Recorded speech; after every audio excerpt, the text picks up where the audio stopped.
Hello everyone and welcome to the channel. One of the most commonly used open source free inference library for generative AI models is llama.cpp. The main idea behind llama.cpp is to enable LLM inference with minimal setup and state-of-the-art performance on a wide variety of hardware. Llama.cpp is a backend engine for a lot of other tools which includes LM Studio, Ollama, and there are heaps of others. I have seen that llama.cpp is being used in production. It is being exposed publicly by different front ends.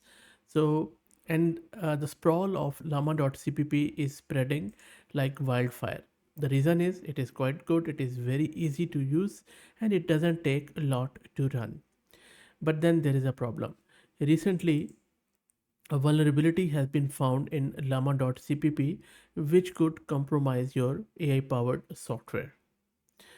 This critical vulnerability, which has been discovered in the llama.cpp, specifically in the RPC server functionality, is quite alarming.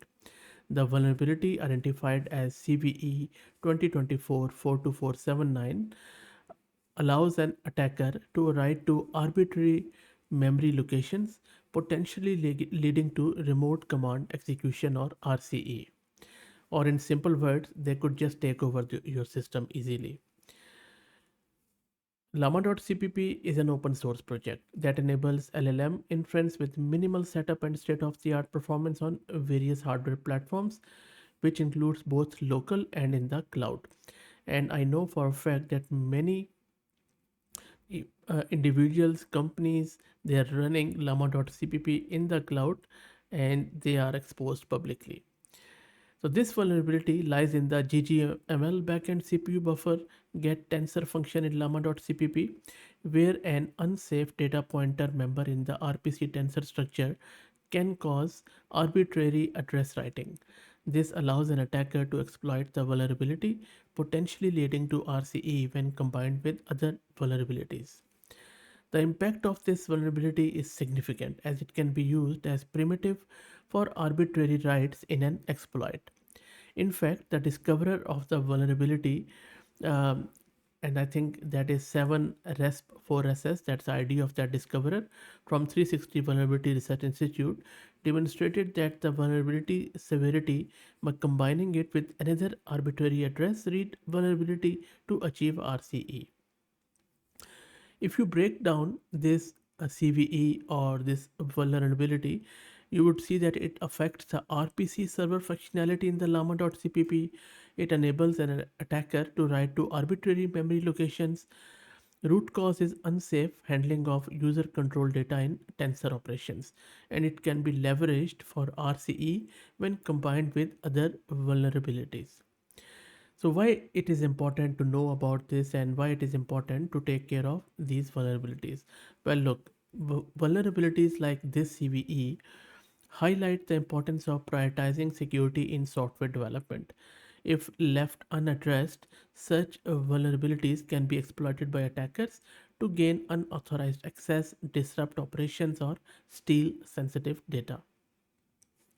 So if you want to safeguard against these vulnerabilities, you need to keep your software up to date, including llama.cpp, updated as soon as possible, and make sure that you regularly update your llama.cpp to the latest version to ensure you have the latest security patches. Also, use a layered security approach. Don't expose llama.cpp publicly. It's an open source free software and it's not really a production grade application which you could just put online for everyone to use. So run llama.cpp behind a layer that only accepts sanitized payloads and has everything closed by default.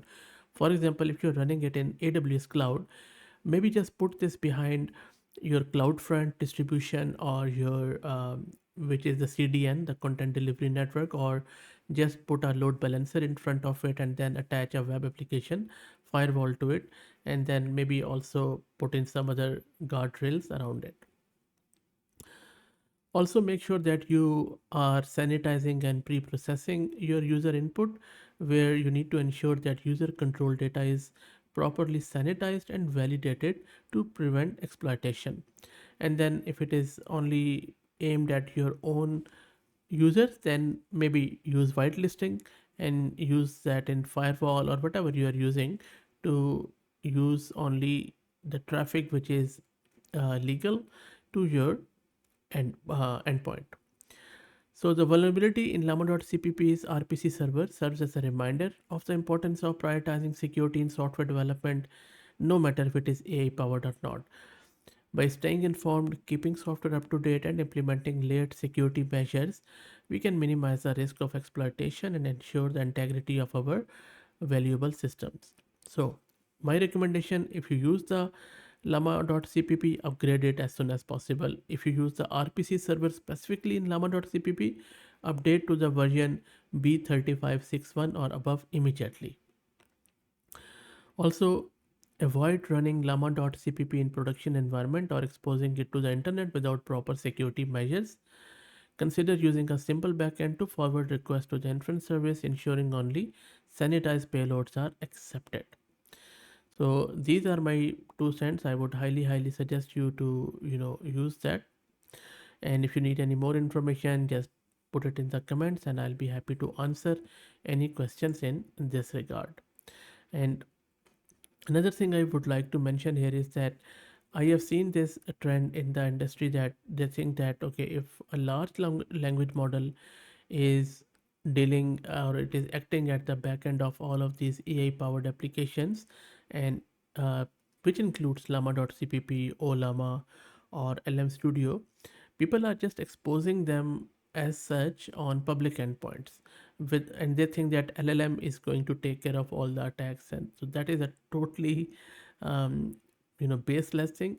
AI is not that intelligent enough at the moment to automatically and autonomously safeguard you from web attacks. That is not going to happen. um, the ground truth is that you still need guardrails, you still need firewalls, and my suggestion is that take this AI powered application backed by LLM just same as you would take any other your legacy application or non AI application, because at the end of the day it is just a piece of software and that's about it. And I already have done a lot of videos around prompt injections, around other AI vulnerabilities, how people are exploiting them. And you can with this CV you can see that no software is immune to these sort of attacks and vulnerabilities. So hopefully this will be a good reminder for all of us to make sure that we still follow the standard operating procedures around security, because and security should be um, the cornerstone of your application, not an afterthought. That's it. I hope that it was useful. If you like the content, please consider subscribing to the channel. If you're already subscribed, please share it among your network as it helps a lot. Thanks for watching.